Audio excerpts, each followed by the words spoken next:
Salut la planète, salut Cécile, salut les terrestres extra. Salut Virginie, salut tout le monde. Bon, c'est toi qui lis le Alors, chapitre 9 aujourd'hui. eh ben, il paraît. Il paraît. Allez, on s'y jette. Jette-toi. Ah, je me prends mon envol. Vas-y.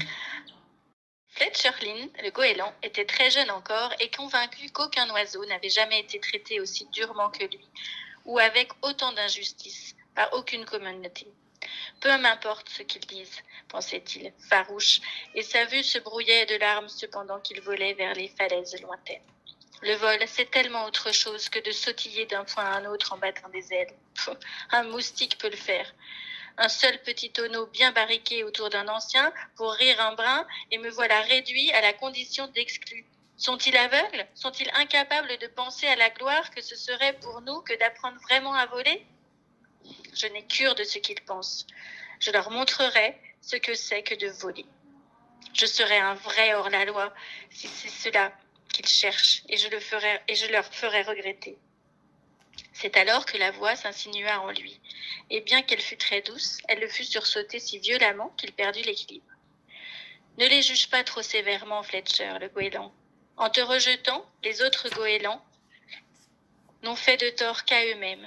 Et un jour, ils le comprendront. Et un jour, ils verront ce que tu vois. Pardonne-leur et aide-les à y parvenir. À 2 centimètres du plan droit de Fletcher volait le plus étincelant de tous les goélands blancs du monde. Il glissait dans les airs sans effort apparent, sans mouvoir une seule plume, avec une vitesse proche de la vitesse limite de Fletcher. Il y eut chez le jeune oiseau un instant de stupeur totale. Que se passe-t-il? Que se passe-t-il? Suis-je fou? Suis-je mort? Et que vois-je?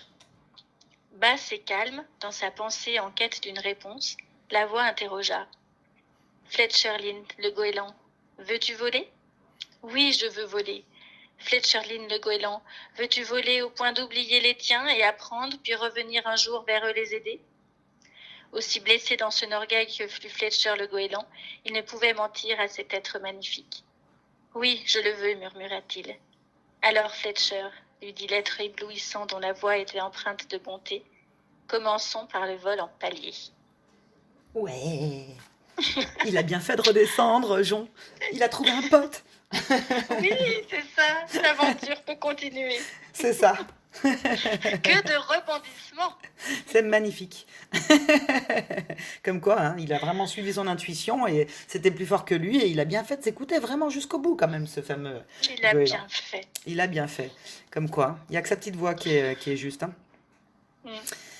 Et oui, comme Fletcher, hein, quand on se sent rejeté, en fait, hein, ou qu'on est rejeté tout simplement, hein, ça éveille en nous, en fait, une bien sombre colère revancharde. Hein.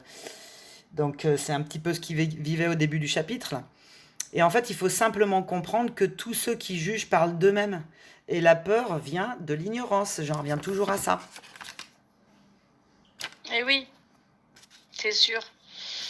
Mais faut pas non plus en vouloir à ses parents, tu vois, à ceux qui nous ont éduqués, parce qu'ils ont fait ce qu'ils ont pu avec les cartes qu'ils avaient, tu Exactement. vois. Je vois très bien. Mais par contre, on peut pas non plus vivre bien en gardant de la rancœur. Donc le pardon, c'est essentiel pour grandir. C'est ça. Et c'est se pardonner soi-même aussi. Hein. Mm. Mm.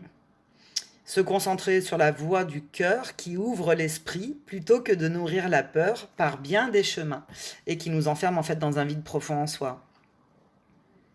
Et oui. Eh oui, Qui est-ce qui a dit ça? ça c'est moi.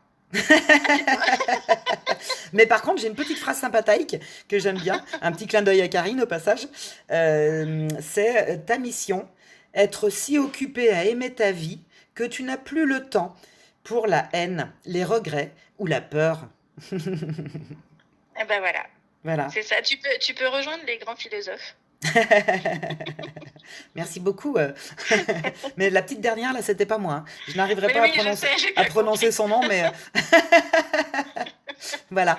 Euh, Mais bon, en fait, ce qu'il faut retenir aussi de ce chapitre, c'est qu'on peut aider les autres qui pourraient avoir fait un énorme travail sur soi. C'est ça, on en revient toujours là-dessus. Si on ne se connaît pas soi-même profondément, on ne peut pas aider les autres parce qu'on sera toujours dans une forme de jugement et avec des croyances limitantes. Mm. Voilà. Et c'est pour ça que le travail du développement personnel, c'est pas une fin en soi, c'est vraiment un moyen, mais que le but quand même final, c'est pas d'aller méditer en haut d'une montagne, hein, c'est de retourner auprès des siens et d'être dans l'action, d'être dans la matière. Ben oui, c'est un petit peu facile d'être ermite, effectivement. T'es confronté à rien du tout à part toi-même, hein. Et les Mm. éléments, c'est tout, quoi. Donc, oui.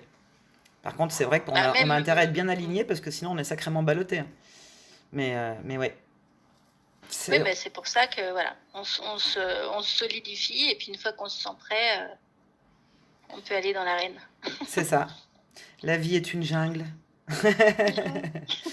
Eh bien, voilà pour ce chapitre 9. Et oui, merci. Eh ben oui, merci à toi déjà.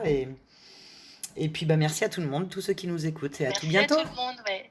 À bientôt, chapitre 10. Ta-ta-tan. Ta Il ta y en a ta. combien? Il y en a 13, Il y en hein, a je crois. 13. Ouais, il y en a 13. Ouais, profitez, savourez, parce qu'il n'y en aura pas jusqu'à la fin du confinement. Et non. À tout bientôt. Bye. À bientôt, bisous.